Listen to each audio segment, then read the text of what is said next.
بسم اللہ الرحمن الرحیم۔ السلام علیکم۔ برکیارک اور روزینہ کے پاس سلطنت کا وزیر اعظم عبد الرحمن سمیری بیٹھا ہوا تھا۔ کچھ دیر پہلے برکیارک نے سپہ سالار ابو جعفر حجازی کو کچھ حکم دیے تھے اور پھر اپنی ماں کی نظر بندی کا حکم بھی دیا تھا، تو روزینہ نے کہا تھا کہ وہ اپنے وزیر اعظم کو بلا کر یہ سارے احکام لکھوا دے اور اسے کہے کہ ان کی تعمیل کی نگرانی وہ کرے۔ آپ ہر مسئلہ اپنے سر لے لیتے ہیں۔ روزینہ نے کہا تھا، آپ آخر ایک انسان ہیں، ساری سلطنت کا درد اپنے دل میں بھر کر آپ کو سکون اور چین کہاں مل سکتا ہے؟ آپ کا روحانی سکون تو آپ کی ماں اور بھائیوں نے مل کر تباہ کر دیا ہے۔ میں تو انہیں کہنا چاہتی تھی کہ آؤ تم سلطانی کی گدی پر بیٹھ جاؤ اور ذرا سلطنت کا کاروبار چلا کر دکھاؤ۔ یہ آپ کی ہی دیانتداری اور خلوص ہے کہ آپ ان پہاڑوں سے ٹکرا رہے ہیں۔ اتنا پریشان نہ ہوں، میں اپنا خون آپ کی رگوں میں ڈال دوں گی۔ تھوڑی دیر بعد روزینہ نے ہی دربان کو بلا کر کہا تھا کہ وزیر اعظم کو فوراً بلا لاؤ۔ وزیر اعظم عبد الرحمن سمیری فوراً پہنچ گیا۔ برکیارک نے اسے بتایا کہ آج کیا ہوا ہے اور اس نے کیا احکام جاری کیے ہیں۔ ان امور اور مسائل کی نگرانی آپ نے کرنی ہے۔ برکیارک نے کہا، ان احکام کی تعمیل میں یہ نہیں دیکھنا کہ یہ خاتون میری ماں ہے یا وہ لڑکے میرے بھائی ہیں، کسی کی حیثیت کا خیال نہیں رکھنا۔ سلطان محترم، وزیر اعظم سمیری نے کہا، میں صرف آپ کو جانتا ہوں، اگر آپ مجھے حکم دیں کہ اپنے ایک بیٹے کا سر کاٹ کر پیش کروں تو میں آپ کا یہ حکم بلا حیل و حجت پورا کروں گا۔ آپ دیکھ رہے ہیں کہ سلطان کس قدر تھکے تھکے لگتے ہیں۔ روزینہ نے کہا، ان کا چہرہ کس طرح اتر گیا ہے، میں نہیں چاہتی کہ یہ اور بولیں۔ میں آپ کو بتاتی ہوں کہ انہوں نے آج کیا احکام جاری کیے ہیں۔ یہ تو آپ کو پتہ چل گیا ہوگا کہ سالار اوریزی کو قید خانے میں بند کرنے کے لیے لے جایا جا رہا تھا تو راستے میں محافظوں پر حملہ ہو گیا اور حملہ آور محافظوں کو قتل کر کے سالار اوریزی کو چھڑا کر لے گئے ہیں۔ یہ خبر مجھ تک پہنچی ہے۔ وزیر اعظم سمیری نے کہا، میں نہیں جانتا کہ سلطان محترم نے کیا فیصلہ صادر فرمایا ہے۔ اگر ان کی جگہ میں ہوتا تو اوریزی اور اس کے حامیوں کو فوری طور پر سزائے موت دیتا۔ یہ غداری ہے۔ سلطان نے یہ حکم دیا ہے، روزینہ نے کہا، آج سے تیسری رات ان خیموں کو محاصرے میں لے لیا جائے جن میں برطرف کیے جانے والے فوجی رہتے ہیں، پھر ایک ایک خیمے میں جا کر انہیں بیدار کیا جائے گا اور ایک جگہ اکٹھا کر کے شناخت کی جائے گی کہ حملہ آور کون کون تھے۔ ہمیں یقین ہے کہ اوریزی کو انہی میں سے چند ایک آدمیوں نے رہا کروایا ہے۔ اس کارروائی کا باقاعدہ منصوبہ تیار کر لیں، اس میں ناکامی نہیں ہونی چاہیے۔ اس کے ساتھ ہی اوریزی کو ڈھونڈنا ہے۔ آپ کے پاس جاسوس ہیں اور مخبر بھی ہیں۔ آپ جانتے ہیں کہ مفرور اور روپوش مجرم کو کس طرح ڈھونڈا جاتا ہے۔ یہ آپ مجھ پر چھوڑ دیں سلطان عالی مقام۔ وزیر اعظم سمیری نے کہا، میں اس غدار کو زمین کی 7ویں تہ سے بھی نکال لاؤں گا۔ آپ آگے فرمائیں۔ میں نے اپنی ماں کو اس کے گھر میں نظر بند کر دیا ہے۔ برکیارک نے کہا، دراصل میری ماں نے ہی لوگوں کو بھڑکایا تھا کہ اوریزی کو ناحق قید کیا جا رہا ہے۔ وہ میری ماں نہ ہوتی تو میں اسی وقت اسے جلاد کے حوالے کر دیتا۔ آپ نے یہ نگرانی کرنی ہے کہ میری ماں تک میرے دونوں بھائیوں کے سوا کوئی نہ جائے۔ یہ آپ کے کردار کی بلندی ہے سلطان محترم۔ وزیر اعظم سمیری نے کہا، یہ آپ کے ایمان کی پختگی ہے کہ آپ اس قسم کی ماں کا اتنا احترام کر رہے ہیں۔ گستاخی نہ ہو اور آپ معاف کر دیں تو کہوں کہ آپ کی ماں میں وہ جذبہ اور وہ عظمت نہیں جو آپ کے والد مرحوم سلطان ملک شاہ میں تھی۔ آپ اپنے والد مرحوم کے صحیح جانشین ہیں۔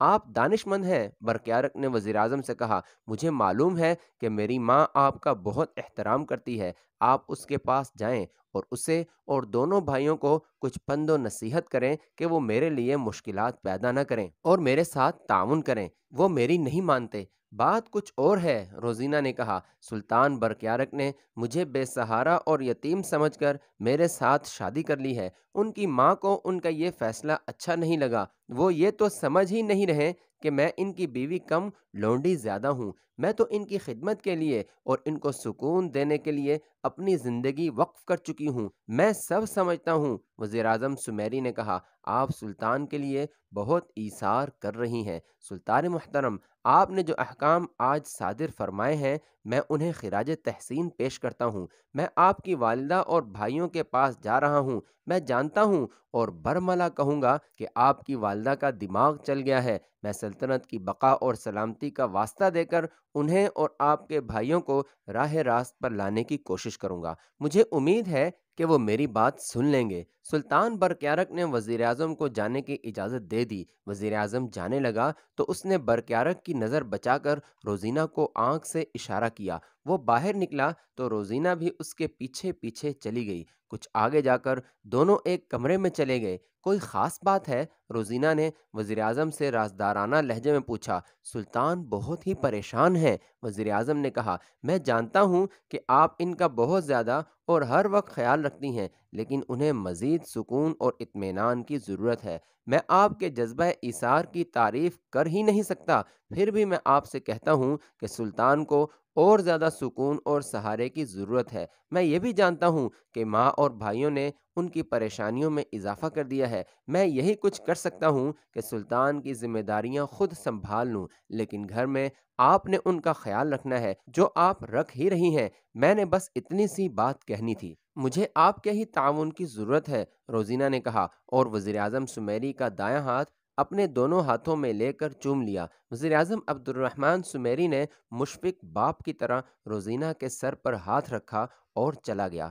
جس وقت وزیر اعظم سمیری سلطان برکیارک سے اس کے احکام اور روزینہ سے اس کی باتیں سن رہا تھا، اس وقت مزمل افندی محمد اور سنجر کے پاس بیٹھا انہی مسائل پر باتیں کر اور سن رہا تھا۔ اسے خبر ملی تھی کہ سالار اوریزی کو کچھ حملہ آوروں نے رہا کروا لیا ہے، تو اسی وقت محمد اور سنجر کے پاس چلا گیا۔ محمد نے اسے سنایا کہ برکیارک نے ماں کو نظر بند کر دیا ہے۔ برکیارک نہ کہو، مزمل آفندی نے کہا، روزینہ کہو۔ سلطان برکیارک کی حیثیت اٹل ہے کہ وہ سلطان ہے، فیصلے روزینہ کرتی ہے۔ یہ بات کوئی نئی نہیں۔ میں بات یہ کرنے آیا ہوں کہ سالار اوریزی کی رہائی ہمارے لیے بہت ہی خوشگوار بات ہے۔ اس سے یہ ثبوت ملتا ہے کہ ہمارا محاذ مضبوط ہے۔ اب ہمیں یہ سوچنا ہے کہ آگے کیا کرنا ہے۔ مجھے پتہ چل جائے گا کہ سالار اوریزی کہاں روپوش ہے تو میں اس کے پاس چلا جاؤں گا اور اس سے پوچھوں گا کہ ادھر ہم کیا کریں۔ وہ خاصی باتیں کر چکے تھے اور اب یہ سوچ رہے تھے کہ کیا کیا جائے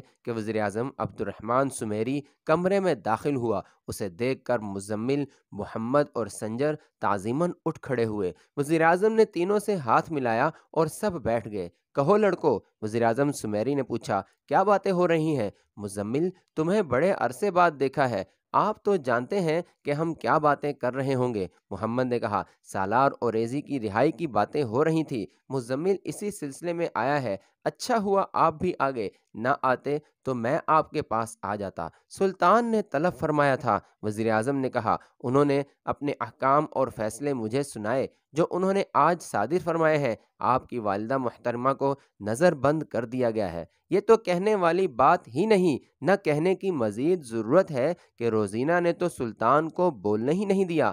ایک حکم مجھے اور ملا ہے، وہ یہ کہ میں تم دونوں اور آپ کی والدہ کو سمجھاؤں کہ آپ سب سلطان سے تعاون کریں اور ان کے لیے مزید پریشانیاں پیدا نہ کریں۔ آج اپنی ماں کو نظر بند کیا ہے، مزمل نے کہا، کچھ دنوں بعد دونوں بھائیوں کو سزائے موت دے دے گا، وہاں تک نوبت نہیں پہنچنے دی جائے گی۔ وزیر اعظم نے کہا، میں زندہ اور سلامت موجود ہوں، میں سلطان اور سلطانہ کی جڑوں میں بیٹھا ہوں۔ اگر تم لوگ مجھے ان کے ساتھ باتیں کرتے اور ان کی باتیں سنتے دیکھو اور میں وہاں جو غلامانہ حرکتیں کرتا ہوں تم دیکھ لو تو میرے ساتھ بات کرنا بھی گوارا نہ کرو۔ تم کہو گے کہ یہ تو کوئی خاندانی غلام ہے، لیکن میں نے دونوں کو اپنی مٹھی میں لے رکھا ہے۔ روزینہ تو میری مرید بن گئی ہے۔ اب یہ سوچنا ہے کہ ہم نے کیا کرنا ہے۔ اوریزی کی رہائی ہمارے محاذ کی بہت بڑی کامیابی ہے۔ میں صرف ایک بات جانتا ہوں، مزمل نے کہا، اوریزی کہاں روپوش ہے؟ میں اس تک پہنچنا چاہتا ہوں، اس سے ہدایت لینی ہے کہ میں کیا کروں۔ آج رات کو نہیں تو کل تک مجھے یہ پتہ چل جائے گا۔ وزیر اعظم سمیری نے کہا، تم نے اس سے کوئی ہدایت نہیں لینی، نہ اس کے پاس جانا ہے۔ سلطنت کے سرکاری مخبر اسے ڈھونڈ رہے ہیں، کہیں ایسا نہ ہو کہ وہ تمہارے پیچھے پیچھے وہاں تک پہنچ جائیں۔ تم لوگوں کو اب جو ہدایات ملیں گی وہ مجھ سے ملیں گی۔ بات یہ ہے محترم، محمد نے کہا، مزمل بہت ہی بےتاب ہو رہا ہے کہ باطنیوں کے خلاف کسی جارحانہ کارروائی میں شامل ہو۔ بےتاب نہیں ہونا مزمل، وزیر اعظم نے کہا، اپنے آپ کو ٹھنڈا رکھنا ہے اور جذبات کو قابو میں رکھنے کی شدید ضرورت ہے۔ میری ایک بات غور سے سن لو، تم ابھی ان جنگوں کو ذہن میں لیے پھرتے ہو جو ہمارے رسول صلی اللہ علیہ وسلم نے لڑی تھیں، اور پھر حضرت خالد بن ولید اور سعد بن وقاص رضی اللہ عنہما اور ان جیسے سپہ سالاروں نے لڑی تھیں۔ ہمارے دلوں میں وہ عسکری روایات تو زندہ موجود ہیں، لیکن اب جس جنگ کا ہمیں سامنا ہے وہ ان غزوات اور بعد کی لڑائیوں سے بالکل ہی مختلف ہے۔ ہماری روایات تو یہ ہیں کہ مسلمانوں نے کفار کا مقابلہ میدانوں میں کیا ہے، 1000 کو 313 نے اور 1.25 کے لشکر کو صرف 40,000 کے لشکر نے شکست دی تھی۔ انہوں نے رومیوں اور فارسیوں کو ہر میدان میں شکست دی۔ وہ آمنے سامنے کی لڑائیاں تھیں، لیکن اب ہمارا پالا جس دشمن کے ساتھ پڑا ہے وہ میدان میں نہیں آ رہا بلکہ زمین کے نیچے سے وار کر رہا ہے۔ مسلمان اس قسم کی جنگ سے واقف نہیں، یہی وجہ ہے کہ آج یہ سلطنت ایک بھیانک خطرے میں پڑ گئی ہے۔ شاید تم جانتے ہوگے کہ اس شہر میں بے شمار باطنی پہنچ چکے ہیں اور ان میں اضافہ ہو رہا ہے۔ ان میں حسن بن صباح کے فدائے بھی موجود ہیں جو صرف یہ جانتے ہیں کہ قتل کر کے قتل ہو جانا ہے۔ ہمیں اب زمین کے اوپر بھی لڑنا ہے اور زمین کے نیچے بھی۔ یہی تو میں سوچ رہا ہوں، مزمل نے کہا، جس طرح حسن بن صباح نے روزینہ کو بڑی ہی حسین اور زہریلی ناگن بنا کر سلطنت کی بالائی سطح پر پہنچا دیا ہے، اسی طرح میں بھی چاہتا ہوں کہ ایسی ہی ایک ناگن وہاں بھیجی جائے جو روزینہ کا زہر مار ڈالے۔ ایسی ناگن کہاں سے لاؤ گے؟ وزیر اعظم نے پوچھا۔ وہ میرے پاس ہے، مزمل نے جواب دیا، اس کا نام شمونہ ہے۔ محمد اور سنجر اسے اچھی طرح جانتے ہیں۔ بڑا اچھا اتفاق ہے کہ برکیارک نے اسے کبھی نہیں دیکھا تھا۔ وہ حسن بن صباح کی تربیت یافتہ لڑکی ہے، اور اس میں سب سے بڑی خوبی یہ ہے کہ وہ حسن بن صباح اور باطنیوں کے خلاف دل میں انتقام کی آگ لیے پھرتی ہے۔ میں اسے جانتا ہوں، وزیر اعظم نے کہا، اسے دیکھا بھی ہے۔ شکل و صورت اور جسم کی کشش کے لحاظ سے وہ موزوں لڑکی ہے، لیکن ایسی کاروائیاں کرنے سے پہلے ہمیں بہت کچھ سوچنا پڑے گا۔ آپ نے اسے صرف دیکھا ہے، مزمل نے کہا، اس کے انتقامی جذبے کا اندازہ اس سے کریں کہ اس کے دل میں میری محبت موجزن ہے اور وہ فیصلہ کر چکی ہے کہ شادی میرے ساتھ کرے گی۔ اس کی ماں بھی میرے ساتھ ہے، لیکن شمونہ کہتی ہے کہ میں جب تک حسن بن صباح پر انتقامی وار نہ کر لوں شادی نہیں کروں گی۔ اگر آپ کہیں تو وہ بڑے آرام سے روزینہ کو زہر دے کر یا ویسے ہی کسی ہتھیار سے اسے قتل بھی کر آئے گی۔ میں پھر بھی یہی کہوں گا کہ اسے استعمال کریں گے، لیکن سوچ سمجھ کر، وزیر اعظم نے کہا۔ ابھی میں نے ایک خفیہ کارروائی کرنی ہے، وہ تم تینوں اچھی طرح سن لو۔ آج سے تیسری رات ان خیموں کو فوج محاصرے میں لے لے گی جن میں برطرف کیے جانے والے فوجی رہتے ہیں۔ سلطان نے مجھے بتایا ہے کہ ان خیموں کی بستی کو محاصرے میں لے کر تمام سابق فوجیوں کو جگایا اور اکٹھا کیا جائے گا۔ اوریزی کو قید خانے لے جانے والے محافظوں میں سے جو ایک بچ گیا ہے وہ ان آدمیوں میں سے حملہ آوروں کو شناخت کرے گا، بعض کو سپہ سالار حجازی شناخت کرے گا۔ صاف ظاہر ہے جو پکڑے جائیں گے انہیں اگلے ہی روز سزائے موت دے دی جائے گی۔ میں نے یہ بندوبست کرنا ہے کہ کوئی ایسا آدمی پکڑا نہ جائے۔ اس کارروائی میں ایک خطرہ اور بھی ہے، محمد نے کہا۔ سپہ سالار حجازی اتنا بدطینت آدمی ہے کہ وہ ویسے ہی 15-20 آدمیوں کو الگ کر کے کہہ دے گا کہ یہ تھے وہ حملہ آور، اور اگلے روز ان کے سر کٹوا دے گا۔ ہمارے پاس ان لوگوں کو بچانے کا کوئی انتظام نہیں۔ میں کچھ نہ کچھ بندوبست کر لوں گا، وزیر اعظم نے کہا۔ اگر میرا انتظام ناکام رہا تو میں ایسی خفیہ کارروائی کروں گا کہ جب ان لوگوں کو سزائے موت کے لیے لے جائیں گے تو انہیں رہا کروا لیا جائے گا۔ اصل بات یہ ہے کہ اب خون خرابہ ہو کر رہے گا۔ میرے آدمی فوج میں بھی موجود ہیں۔ تم یہ بھی جانتے ہوگے کہ جاسوسی اور مخبری کا میں نے اپنا ایک ذاتی نظام بھی قائم کر رکھا ہے۔ ان حالات اور واقعات کی پوری اطلاع رائے پہنچنی چاہیے، محمد نے کہا۔ ابو مسلم رازی نے مجھے خاص طور پر کہا تھا کہ حالات میں کوئی ذرا سی بھی اچھی یا بری تبدیلی آئے انہیں فوراً اطلاع ملنی چاہیے۔ ہاں، یہ بہت ہی ضروری ہے، وزیر اعظم نے کہا۔ کیا یہ بہتر نہ ہوگا کہ مزمل ابھی روانہ ہو جائے؟ میں اپنا ایک آدمی اتنی دور نہیں بھیجوں گا، میرے خاص اور خفیہ آدمی دوسرے کاموں میں لگے ہوئے ہیں۔ میں ابھی روانہ ہو جاتا ہوں، مزمل نے کہا۔ حالات اور واقعات مجھے معلوم ہیں، اور میں یہ بھی جانتا ہوں کہ وہاں اور کیا بات کرنی ہے۔ میں یہ بھی جانتا ہوں کہ یہ فوجی نہتے ہیں جنہیں فوج سے برطرف کیا جا رہا ہے، ان کے لیے ہتھیاروں اور گھوڑوں کا انتظام کرنا ہے۔ ہماری یہ ضرورت ابو مسلم راضی ہی پوری کر سکتے ہیں، وہ تو ہر طرح کی مدد دینے کا وعدہ کر چکے ہیں، محمد نے کہا۔ انہوں نے تو یہاں تک کہا تھا کہ وہ اپنی پوری فوج کو یہاں بھیج دیں گے۔ پھر میں چلتا ہوں، مزمل نے کہا۔ آپ شمونہ پر غور کرنا، وہ کسی طرح سلطان اور روزینہ تک پہنچ جائے تو اور کوئی شدید کارروائی کرے یا نہ کرے، جاسوسی اور مخبری تو کرے گی ہی، یہ بھی تو ہماری ضرورت ہے۔ تم واپس آ جاؤ تو اس پر بات کر لیں گے، وزیر اعظم سمیری نے کہا۔ یہ کام کرنا ہی پڑے گا، تم جاؤ، تیار ہو کر روانہ ہو جاؤ، خالی ہاتھ نہ چل پڑنا۔ تمہارے پاس 2 یا 3 ہتھیار ہونے چاہیے اور گھوڑا کمزور نہ ہو۔ اسی رات کا واقعہ ہے کہ برطرف کیے جانے والے فوجیوں کے خیموں سے ذرا ہی پرے 3 آدمی جھاڑیوں میں چھپے ہوئے تھے۔ کچھ دیر بعد ایک آدمی اٹھا اور خرامہ خرامہ کچھ دور تک چلا گیا۔ وہ ایک جگہ رکا، پھر واپس ہوا اور اپنے ساتھیوں میں جا بیٹھا۔ اس کیمپ میں خیموں کی تعداد کچھ کم نہ تھی، 12-14 ہزار آدمی رہتے تھے۔ ہر خیمے میں 5-6 آدمیوں کی رہائش تھی۔ آدھی رات کے کچھ وقت بعد کسی خیمے میں سے ایک آدمی اٹھا اور خیموں کی بستی سے باہر نکل گیا۔ وہ پیشاب کرنے گیا تھا۔ وہ ایک جگہ رکا ہی تھا کہ اچانک پیچھے سے ایک آدمی نے جھپٹ کر اس کے منہ پر ہاتھ رکھا، اور پیشتر اس کے کہ اسے پتہ چلتا کہ یہ کون ہے، ایک خنجر اس کے سینے میں اس جگہ اتر گیا جہاں دل ہوتا ہے۔ یہ خنجر وہاں سے نکلا اور ایک بار پھر اس کے سینے میں داخل ہو گیا۔ اس کے منہ پر ہاتھ رکھا گیا تھا، اس لیے اس کی آواز نہیں نکلی تھی۔ وہ گرا اور مر گیا۔ وہ تینوں آدمی اس کی لاش وہیں چھوڑ کر ایک اور جگہ چھپ کر بیٹھ گئے۔ آج رات کم از کم 3 آدمی مارنے ہیں، ان تینوں میں سے ایک نے کہا۔ انہیں خاصی دیر انتظار کرنا پڑا، پھر ایک اور آدمی خیمے سے باہر نکلتا نظر آیا۔ یہ تینوں قاتل دبے پاؤں سرکے ہوئے اور نہایت آہستہ آہستہ چلتے اس آدمی کے عقب میں پہنچ گئے۔ اس آدمی کو بھی انہوں نے اسی طرح قتل کیا اور اس کی لاش وہیں پھینک کر دوسری طرف جھاڑیوں کے پیچھے جا کر بیٹھ گئے۔ کسی اونٹ میں بیٹھنے کی ضرورت ہی نہیں تھی کیونکہ رات تاریک تھی۔ اس طرح صبح کاذب تک انہوں نے تیسرے آدمی کو بھی قتل کیا اور وہاں سے چلے گئے۔ انہوں نے آبادی میں جا کر ایک دروازے پر دستک دی۔ اندر سے بلی کی میاؤں کی آواز آئی۔ باہر کھڑے 3 آدمیوں میں سے ایک آدمی نے اسی طرح بلی کی آواز میں میاؤں کیا اور دروازہ کھل گیا۔ تینوں اندر گئے اور دروازہ پھر بند ہو گیا۔ دروازہ کھولنے والا انہیں ایک کمرے میں لے گیا اور دیا جلایا۔ تمہارے کپڑے بتا رہے ہیں کہ تم کام کر آئے ہو، اس آدمی نے کہا، اور پوچھا کتنے؟ 3، ایک نے جواب دیا۔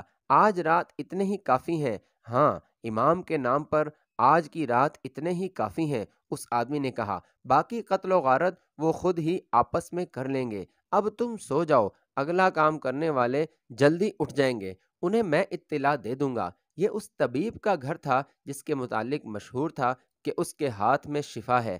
اسی نے اپنے آدمیوں کو یہ حکم سنایا تھا کہ المود سے امام کا حکم آیا ہے کہ مرو کو خون میں ڈبو دو۔ ہر روز 3-4 آدمی قتل ہونے چاہیے۔ اگلی صبح خیموں کی اس بستی میں جب یہ خبر پہنچی کہ ان کے 3 ساتھی باہر مرے پڑے ہیں اور انہیں خنجر لگے ہیں تو ایک ہنگامہ برپا ہو گیا۔ ہزارہا سابق فوجی اکٹھے ہو گئے، راہ جاتے لوگ بھی وہاں رک گئے۔ شہر میں خبر پہنچی تو لوگ ادھر کو ہی اٹھ دوڑے۔ ایک آواز تھی کہ فوجیوں نے، یعنی ان فوجیوں نے جنہیں فوج میں رکھا جا رہا تھا، اپنے عہدیدار کے خون کا بدلہ لے لیا ہے۔ یہ آواز ہوا کے تیز جھونکے کی طرح ہر طرف پھیل گئی، اور ذرا سی دیر میں یہی بات ہر کسی کی زبان پر تھی کہ حاضر فوجیوں نے سابق فوجیوں کے 3 بندے مار ڈالے ہیں۔ یہ پہلے سنایا جا چکا ہے کہ فوج میں رہنے والے ایک عہدیدار کی لاش ملی تھی، اور یہ یقین کر لیا گیا تھا کہ فوج میں سے نکالے جانے والے 2 آدمیوں نے اسے قتل کیا ہے۔ سپہ سالار حجازی نے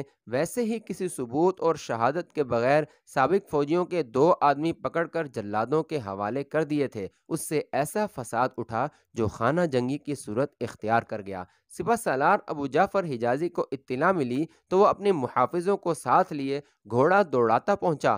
خیموں میں رہنے والے سابق فوجیوں نے اسے گھیر لیا۔ اس قدر شور و غل اور احتجاج کا ایسا ہنگامہ کہ کچھ پتہ ہی نہ چلتا تھا کہ کون کیا کہہ رہا ہے۔ سپہ سالار حجازی نے بڑی مشکل سے سب کو خاموش کروایا اور کہا کہ کوئی ایک ذمہ دار آدمی بات کرے۔ میں بات کرتا ہوں، ایک نائب سالار سب کی نمائندگی میں بولا۔ اسے بھی فوج سے برطرف کیا جا رہا تھا اور وہ انہی خیموں میں رہتا تھا۔ اس نے کہا، حاضر فوجی کا ایک عہدیدار قتل ہو گیا تو ہمارے 2 آدمیوں کو ویسے ہی پکڑ لیا گیا تھا، اب ہمارے 3 آدمی قتل ہو گئے ہیں۔ حاضر فوجیوں کے 6 آدمی پکڑ کر ہمارے سامنے جلادوں کے حوالے کیا جائیں۔ سپہ سالار حجازی نے انہیں ٹھنڈا کرنے کی بہت کوشش کی اور کہا کہ وہ سلطان کے پاس جا رہا ہے اور وہاں سے حکم لے کر واپس آئے گا۔ حجازی سلطان برکیارق کے پاس جانے کے بجائے وزیر اعظم عبد الرحمن سمیری کے پاس چلا گیا اور اسے بتایا کہ پہلے ادھر سے ایک آدمی قتل ہوا تھا، اب ادھر سے خیموں میں رہنے والے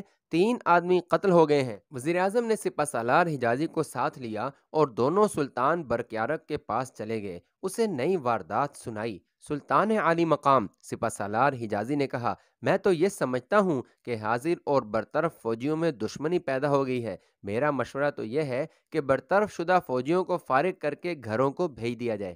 ایسا ہرگز نہ کرنا، وزیر اعظم نے کہا، یہاں وہ خیموں میں پڑے ہیں، انہیں فارغ کیا گیا تو یہ ہتھیار اٹھا لیں گے اور بڑا ہنگامہ ہوگا۔ وزیر اعظم سمیری نے یہ جو مشورہ دیا اس سے اس کا مقصد کچھ اور تھا۔ اس کا جو منصوبہ تھا اس کے مطابق وہ ان فوجیوں کو یہیں رکھنا چاہتا تھا۔ یہ اس کی خفیہ فوج تھی جسے اس نے خانہ جنگی کی صورت میں سلطان کی فوج کے خلاف استعمال کرنا تھا۔ اس نے سلطان برکیارق سے منوا لیا کہ انہیں ابھی یہاں سے جانے نہیں دیا جائے گا۔ ادھر خیموں میں رہنے والے سابق فوجی للکار رہے تھے کہ وہ اپنے مقتولوں کا بدلہ لیں گے۔ شہر میں بھی یہی افواہ گردش کر رہی تھی کہ حاضر فوجیوں نے سابق فوجیوں کے 3 آدمی قتل کر دیے ہیں۔ کچھ لوگ کہتے تھے کہ یہ غلط ہے۔ بعض جگہوں پر شہری ایک دوسرے سے الجھ بھی پڑے۔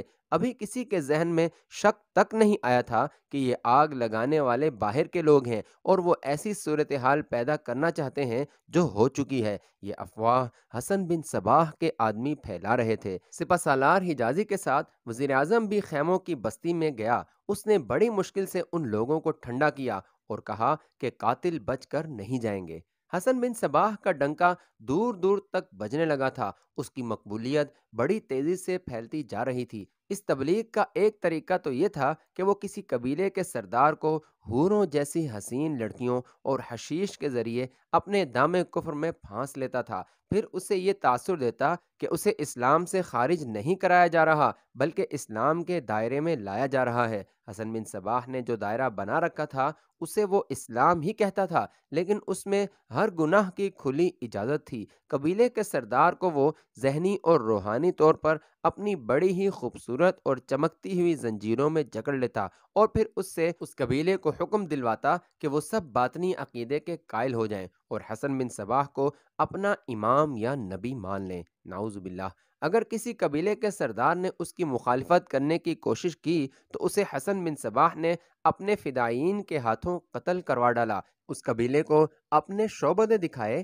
کہ لوگوں نے اس کی امامت کو تسلیم کر لیا۔ اس کے ابلیسی عقائد کے فروغ اور مقبولیت کی ایک وجہ یہ بھی تھی کہ اس کا راستہ روکنے والا کوئی نہ تھا۔ اسے صرف سلطنت سلجوکیہ کی طرف سے خطرہ تھا، لیکن اس کے ابلیسی دماغ نے ایسی زمین دوز چال چلی کہ اس سلطنت کے حکمران طبقے کو آپس میں ہی ٹکرا دیا اور وہاں خانہ جنگی کا بیج بو ڈالا جو پھوٹ کر باہر نکلا اور ہرا بھرا ہو کر پھیل رہا تھا۔ بالآخر پھر وہ رات آ گئی جس رات فوج نے برطرف کیے ہوئے فوجیوں کے خیموں کو محاصرے میں لینا اور خیموں میں سوئے ہوئے آدمیوں کو جگا کر ایک جگہ کھڑا کرنا تھا۔